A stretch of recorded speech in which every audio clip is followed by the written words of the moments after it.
Can you tell me about yourself? When were you born? How old are you? And where were you born? How were you educated? Okay. I was born in 1952 in Oklahoma, Tulsa, Oklahoma. I started off at Oklahoma University studying violin. I was there a couple of years, and then I went to Indiana University to continue studying violin. I was there to get a bachelor's degree and a master's degree. After school, I went to Iceland to play in the Iceland Symphony for 4 years. I went back to Tulsa to play in the Tulsa Philharmonic for 2 years, and then I moved to Chicago to freelance. How'd you get to Iceland? That's unusual. It is. They came. They had auditions in Bloomington because it's a big music program. They had auditions in New York City, and I think maybe one other location in the U.S. They were trying to get string players for the orchestra, and a fellow student got a job through an audition and then told me later that, oh, they have another spot open, why don't you send them a recital tape, which I did, and they listened to the tape and offered me a job. Wow, that's great. Yeah, it's unusual. So now let's talk a little bit about your political views. And, you know, this is about understanding people from all sides of the equation, having them candidly tell us what they think and why, so that we can understand where our political process is at and what people are thinking. So what are some of your hot buttons as you look at our current political situation? Would you describe yourself as left of the spectrum or right of the spectrum, or how do you see yourself? And are you angry or satisfied with the way things are going, and what do you think? Well, I've been a Democrat all my life. My parents were Democrats, my grandparents were Democrats. Oklahoma used to be a very Democratic state. I think they were yellow dog Democrats, which meant you would vote for a yellow dog rather than a Republican. I did not know that Oklahoma was a Democratic state. For a while it was. When did it shift? I think it shifted after the Great Society, the Civil Rights Bill. I think that shifted Oklahoma along with the rest of the South. And since living in Iceland, which is pretty much a socialist country, I veered even farther to the left. So in Iceland, of course, you know, you have people on the left and you have people on the right, but the people on the right in Iceland would by and large be Democrats in this country. So, and I'm very unhappy with the current political situation. I think the Republican Party has been taken over by a very far-right splinter group. And I think they're behaving irrationally. What are some of your core beliefs, or what do you think some of the areas where things should be improved? Well, I think the economy, for one thing, has been hijacked by the wealthiest people in the country. It's really class warfare. They like to complain every time people talk about redistributing the wealth that we're waging class warfare. But in fact, they started that war by taking money away from everybody else in the country, to the point that the 1% or the 0.1% owns a vast amount of the wealth in the country.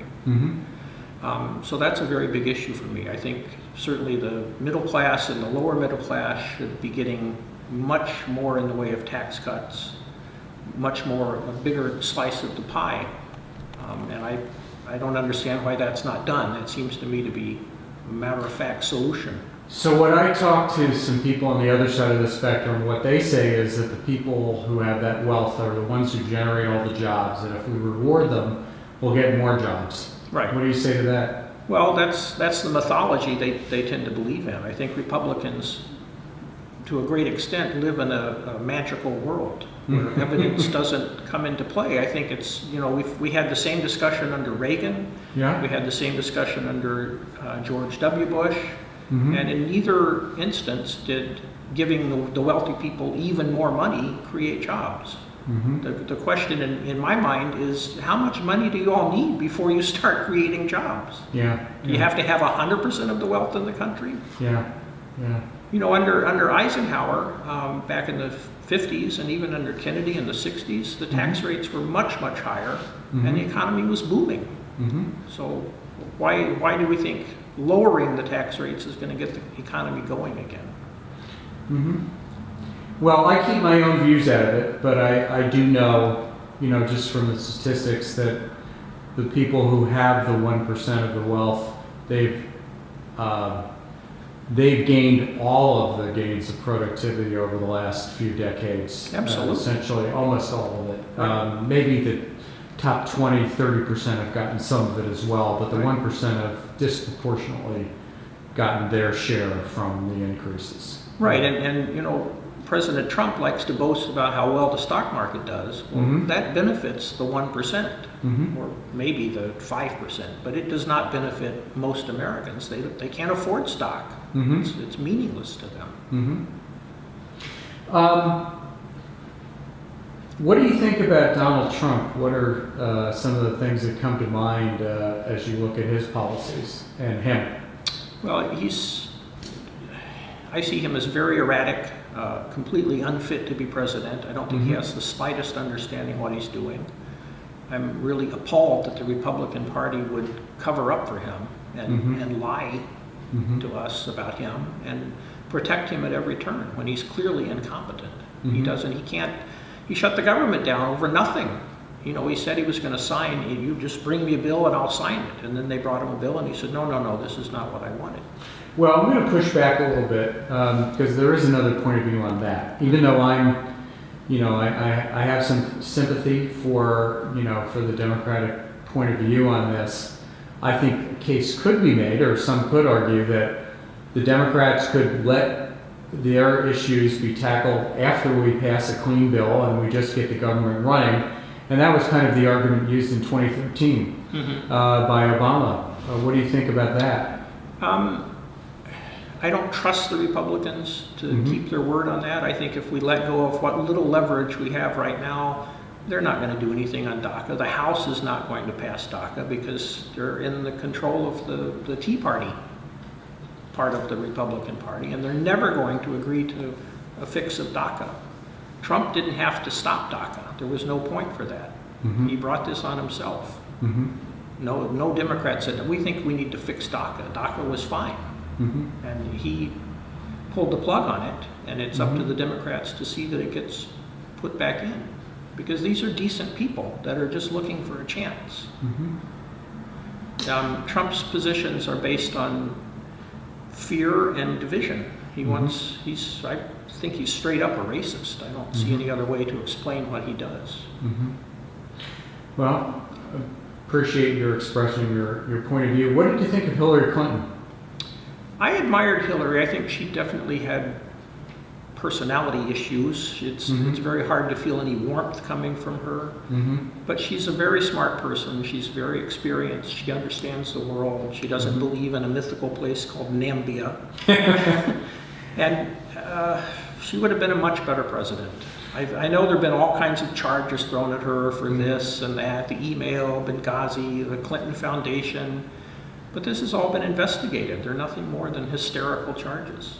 Now let's take Libya for as an example. Right. I know there's been a lot made about what happened after Libya was taken over and our embassy, the embassy being attacked. But forgetting about that,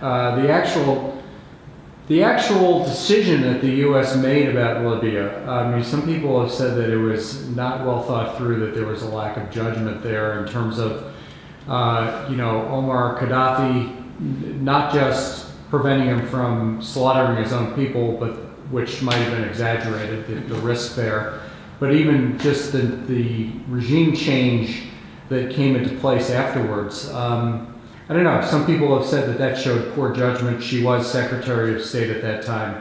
I'm just putting that out there. I think what a lot of people have said about her is, well, maybe there's a lack of judgment. She probably was, might have been better fit than him, but she always had the best judgment. And I think you could argue again that she didn't always have the best judgment. Yeah, I don't know about Libya. I really don't know what the best policy would have been. But I would doubt that the policy that was carried out was strictly Hillary Clinton's policy. She worked for President Obama. And I'm sure Obama relied to a great extent on other advisors as well as Hillary. And they came up with a policy, and that's what we did. But I wouldn't blame that policy on Hillary. Okay. What did you think of Obama as a president? I thought he was excellent president. He was very intelligent, probably the most intelligent president we've had in quite some time, maybe second to Bill Clinton. but very articulate, very caring. I felt that he really wanted to govern all Americans and not just the tiny little white segment that's at the top of the economy. So looking back at his policies, the main one being healthcare, again, what might be said on healthcare. I mean, I've got two areas where I think, in the end, I think people may question, several areas where people may question his judgment and his activity. So on healthcare, I think you could argue, yes, he expanded the care, but it was done in a non-bipartisan way. And in the end, it kind of backfired on the Democrats and on the healthcare system. What do you think about that? Well, I don't think it's true that it was done in a non-bipartisan way. I think the Republicans took no part, but they were certainly invited. And every conversation that I recall that he had with Republicans ended in their side saying, well, you just need to throw it all away and start over, which is not really contributing anything. To my mind, Obamacare didn't go far enough. I think we should have a single-payer, socialized medicine like every other industrial nation in the world. I can't understand why that wouldn't work here, except for greed, profit motive. And that has no place in healthcare as far as I'm concerned. We should be entitled to healthcare cradle to grave. It works in Iceland, it works in Canada, it works in Britain. You can, keep naming countries, even Norway that Trump wants immigrants to come from. So one issue in the U.S. Is wouldn't we have to drastically change the supply side equation of healthcare in order to bring costs down? And would that not affect the quality of care? In other words, our whole system is oriented towards basically a privately supplied healthcare system. I just wonder whether we're ready for a public payer system. Right. I think that's probably likely, that we're just not, there's no way we can get from where we are right now to a public healthcare system. But that doesn't mean we shouldn't start taking steps instead of going in the backwards direction. Because we're never going to get there at the rate we're going. What do you think about the recent tax changes? Those were a mistake. I mean, we'll see that in the next several years, I think. But you will see that those tax cuts do nothing to stimulate the economy. It's not rocket science. If you want people to buy more things, you have to give the people that are doing the buying more money. If you give the people at the top more money, they don't spend it on things. They buy another home, they take vacations, but they don't really buy things, and things are what we want to manufacture to sell. If no one's buying things, there's no reason to manufacture things, and now you haven't fixed unemployment at all. So you don't believe in the idea that, what about lowering the business tax? Well, I think that was largely a hoax. I mean, I know that we had a high business tax on the books, but in fact most companies paid next to no business tax through various loopholes. And as far as I know, we didn't really close many loopholes for corporations. We did do a terrible job at helping the middle class with taxes because they took away the personal exemption, they took away lots of deductions. I'm going to wind up paying more tax. I'm pretty certain I'm going to be paying more tax because I have a lot of expenses, like a lot of other people, that I can no longer deduct. And I freelance, so I do have a lot of expenses. You think the government's too big, too small? What do you think about size of government and the government services we provide? Well, it's a big country, so how can you have small government? Small government is for places like Stevensville or Baroda, but small is not the United States. We have, 300-some million people here? How can you have a small government? There are all kinds of things that have to be done, that it's the government's responsibility to do. If you're one of the Republicans that wants small government, then I invite you to get out of it. Yeah. So I've got a question about the size of government and debt. Does debt and the upcoming, so a lot of people have projected, not a lot of people, but experts have projected that the next 5, 10, 15, 20 years, our entitlement programs are just going to balloon. to a Right. point where we just can't afford them unless we adjust Right. how we tax them, how much of them we provide, how they're delivered, et cetera. I'm talking about Social Security and Medicare. Medicare, Medicaid. And Medicaid. Do you have any thoughts there? Yeah, I think that's certainly a concern, that the deficit has been allowed to grow and grow and grow, and that's why it was such a disaster for this current tax cut. They added $1.5 trillion for no reason except to give the very, very wealthy even more money. But the Republicans seem stuck on, the times they think we need to balance the budget, which are usually when the Democrats have control of the presidency or the Congress. When they want to control the budget, all they talk about is cutting spending. But of course, as you know, there are two ways to balance a budget, and one is to increase the income, and the other is to cut spending. So there has to be a balance. You can't just cut, because a lot of the things they're cutting are necessary programs. That's my feeling. Okay. So I understand what you're saying, but the projections are so alarming. I just wonder whether we're going to have to change what's delivered. For example, Right. Social Security. Social Security is the easy one. Yeah. Raise the age a few years, for new recipients. Lower the cost of living increases maybe, and that's affecting current recipients. Some means tests, Right. things like that. That could balance Social Security because it will come out of balance. Around 2030 is what they're saying. Yeah. I think means testing is not a bad idea. They have already raised the retirement age. I have to wait till I'm 66 to get Social Security. I think my wife, who's 58 now, has to wait till she's 67, maybe 68, I'm not sure. And I know we're living longer, but that doesn't mean we should be working longer. I think if you raise the retirement age too far, you're really doing a disservice to a lot of people, because we get sick. You get older, you can't do the work that you used to do. It's not fair to ask people to do that. But means testing, sure, if someone's getting a $5,000 Social Security check because they're wealthy and they've made a large income, well, maybe take a look at that. But I wouldn't cut for the vast lower class and middle class people. Yeah.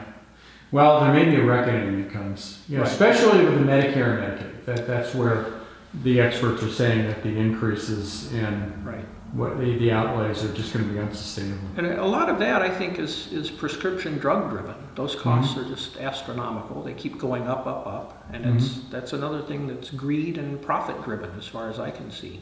I don't know why we pay more for drugs than any other country in the world. I have heard and read that we get taxed twice. That basically, our government gives the pharmaceutical companies tax breaks, and then basically other countries in the world can take drugs from our companies, Right. reduce their prices. We pay a lot more than Right. people in other countries for our own drugs Right. that are produced in the U.S. Why are we giving these companies tax breaks? They're Yeah. making a healthy profit. Yeah. What's the point of that? Yeah, I can see that point of view. Protectionism. So Trump has threatened protectionism. Do you have any, with say Mexico by getting rid of NAFTA? He's talked about getting rid of the other trade agreements. Any thoughts about that? I don't think there's ever been a time that has worked out well. I'm not sure, but I would really doubt that you could look back through history and say, wow, I'm glad we did that. So I'm not sure why you want to do that again. Yeah. You could look at Smoot-Hawley during the Depression. Yeah. That did not work for the world US or the world's a small place. Yeah. The economy is all interconnected, and if you start tinkering around with it for political ends, you're going to create real problems. What about getting rid of NAFTA? Same thing? Yeah, I wouldn't get rid of NAFTA. I don't see that it's done any harm. I know they like to scream about it, and he likes to say what a terrible deal it was, but he says that all the time, and he never gives any specifics. If it's that terrible, then show us. What's the problem? We're not stupid. It's a very good point. What about immigration? I think that his approach has been crude, but you could make the argument, why don't we have an immigration policy that's need-based, that's skills-based, that really goes after people who we would, who we could utilize in the economy, as opposed to simply making it by country of origin or something like that. Well, I was just in New York City, and one of the places we visited was Ellis Island, the museum there, which is really the building where a lot of immigrants came through in the early 1900s. Yeah, my father came through there, my grandparents came through there. Sure. And those people were not means-tested. They were largely unskilled. A lot of them wound up working in the garment industry, which was in New York City at that time. Where they actually did have a skill. So one of the things that really was amazing about that group of immigrants, and we're really talking about the Lower East Side, and pretty much the Eastern European Jewish population that came in that actually supplied labor and talent for the garment industry. And in fact, the U.S. had the largest garment industry in the world, and it was a huge part of our economy. I think a lot of them learned on the job. I don't think they came over knowing how to run sewing machines. I think they had to learn as they went.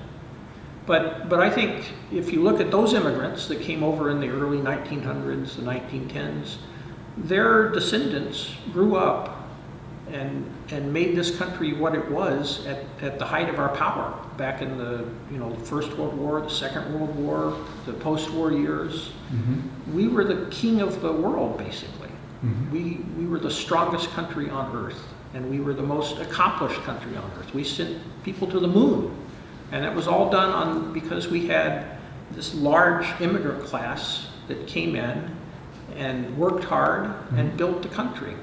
Do you have confidence that the immigrants from Mexico, from Honduras, from many of these South American countries are going to make the same educational leaps and do the same thing from one generation to the next? They do. I will tell you, I do wonder about that. Well, I think, if you look at the newspapers back in the early 1900s, it was the lazy Irish, the lazy Italians, the Jews are terrible, they're never going to accomplish anything. It's the same argument, it's just a different place, different people. But we're all people. Why would they not come over here and work as hard as they can? That's why they're coming here. They're not coming here to soak up sun. I don't know why they would be coming here. They're coming here to work and build a better life. So let them come. It's not hurt us in the past. Why would it hurt us now? Just because they're a different color. Okay. On the international scene, and let's go back to Obama for a minute. One of the arguments on the international scene, and actually I believe this, is that, for example, in Syria, I personally think that what Obama did or didn't do in Syria was what led to Hillary Clinton losing the election. I know there's a chain of events there if you think it through, but it led to the migration that we see. He drew a red line, he didn't exercise it, that led to the Russians coming in. He could have used the leverage that we had early on to do more to get rid of Assad and at least bring him to the negotiating table. We did nothing. Even though we said we wanted to get rid of the guy, we didn't do anything to actually do it or force it to happen. I agree with that. I think that was a real mistake. Okay. I don't know what I would have done because I don't know the situation, but I think that was handled badly if you look at the results. Yeah, and again, similarly with the Arab Spring, I think that, maybe a little more realpolitik, just as during the Bush administration. Bush wanted to make the world over in our order, which I think in retrospect was a mistake and over-optimistic. That was a huge mistake. That, I think you could trace back the chaos that we see in the Middle East to that, and letting Iran run wild and essentially removing Iraq from the equation. Getting rid of Saddam Hussein was a mistake. Yeah. I mean, he was a terrible man. Granted, he did awful things, but taking him out made a vacuum that all kinds of bad people rushed into. Yeah. What do you think of Trump's current foreign policy? I'm not sure what it is. What is it? Yeah, that's a good question. What do you think about North Korea and the brinksmanship there? Well, that's ridiculous. I mean, really. We've contained Russia with their nuclear weapons, China with their nuclear weapons, Pakistan, India. How many countries have nuclear weapons? France, Britain. But eventually you let this proliferation go on, and there is a non-proliferation treaty. There is, but North Korea did not sign it. Did they not sign it? I'm I not don't sure think about they that. did. I don't think they did. In any case, And sure, it would be better if they did not have nuclear weapons, because he's clearly about as sane as Trump is. But what Trump's doing to bring him to the table is not working. mm-hmm. And if you want to get results, you have to try something that will work. Well, what will work? I think Trump maybe has put more pressure on North Korea than has been done in a long time. Right. And, has convinced, hopefully is starting to convince China, or has convinced China, that we're really serious about them exerting more pressure on North Korea. And Right. I think you could argue that they haven't done all that they can do, and the little cracks and leaks that they've let happen has been what North Korea's relied on to keep going. Right. So, I mean, outside of making the kind of noises and concentrated effort on North Korea that he's done, isn't there some value in that? Well, I think there's value in being firm with North Korea, and there's value in trying to get allies like China, and Russia, I think, is also more and more taking North Korea's side. I think it's valuable to get everybody involved in exerting pressure on North Korea, but doing it by tweet and calling him names is not doing anything. You need to send the Secretary of State to talk to his Secretary of State and figure out a solution. What is it they want? What kind of assurance can we give them that we're not going to be invading North Korea? They don't need nuclear weapons as a defense. You think they'll even listen to us in that regard? I'm sure they've heard all of that before.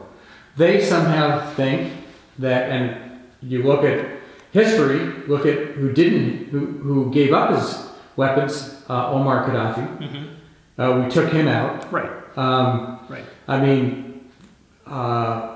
unless they really feel the pressure, what's going to stop them, or why would they stop? Why would this crazy guy Right. I think stop? Libya is a good example. We can't be trusted. We did get Gaddafi to give up his weapons, and then we took him out. So why would North Korea trust us not to do the same thing? We're only driving him to get more nuclear weapons as a defense. But you can reason with people. He's not insane, I don't think. What do you think about Trump's attacks? I'm switching gears. Trump's attacks on the press. And I mean, do you think that the press is objective and tells the truth, or how do you look at the press? What do you read? Well, I read the New York Times, Washington Post, all the liberal news organizations. I watch MSNBC. Oh, your mind's getting polluted. Right. No, I'm just teasing. Every news source has a bias. You and I, we each have our biases. But there's a thing called the First Amendment.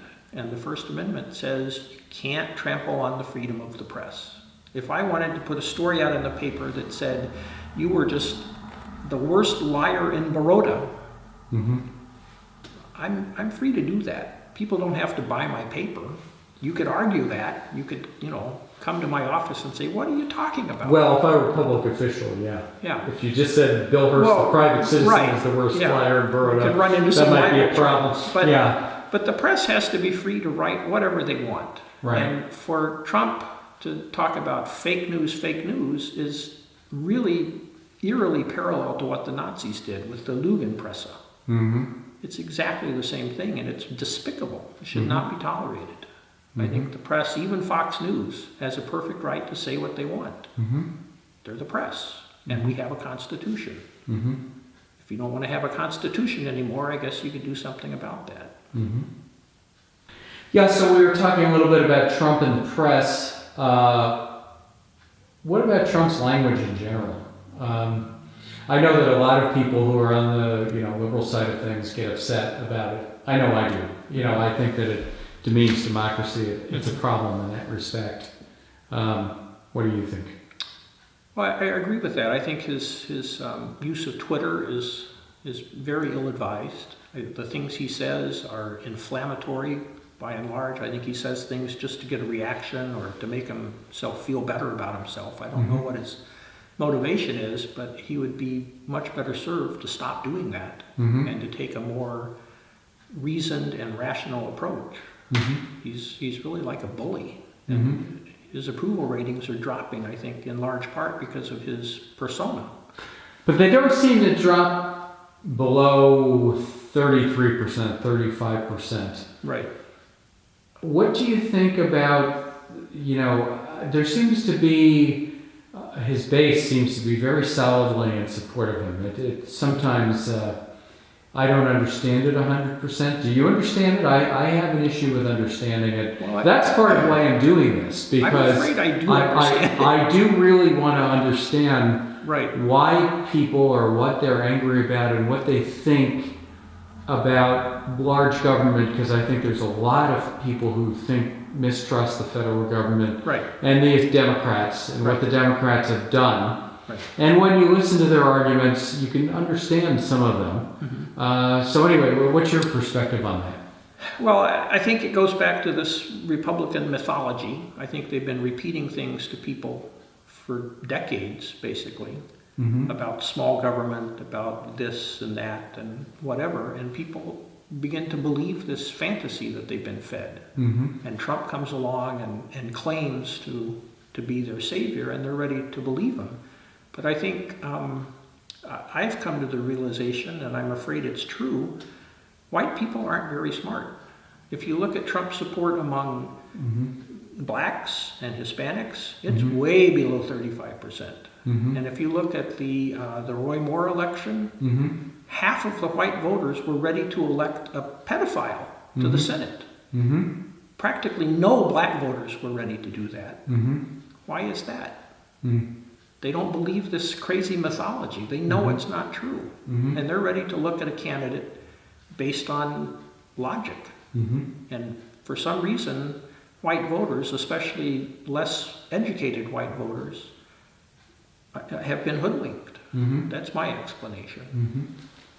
So let me ask you a question about Trump's language and about how it impacts our democracy, and then why he seems to have this base of support that just won't leave no matter what he says. Do you have any thoughts about that? Yeah, I think his language is far too inflammatory and divisive. He's not making much of an effort to govern the entire country. His use of Twitter is really ill-advised. The things he says on Twitter should not be said by any president. It's for people like you and I to put out on Twitter, but not the president of the United States. I think his followers have, by and large, been hoodwinked. They've been sold a bill of goods. They've been fed a mythology by the Republicans for decades, and they've bought into it. And then Trump came along and spun all kinds of lies that they were ready to believe. That's especially true among the less educated white voters. If you look at minority voters, they don't seem to be afflicted by that. They seem to be able to see through his statements. Well, I mean, his statements are not necessarily favorable to all the minorities, etc. I don't think.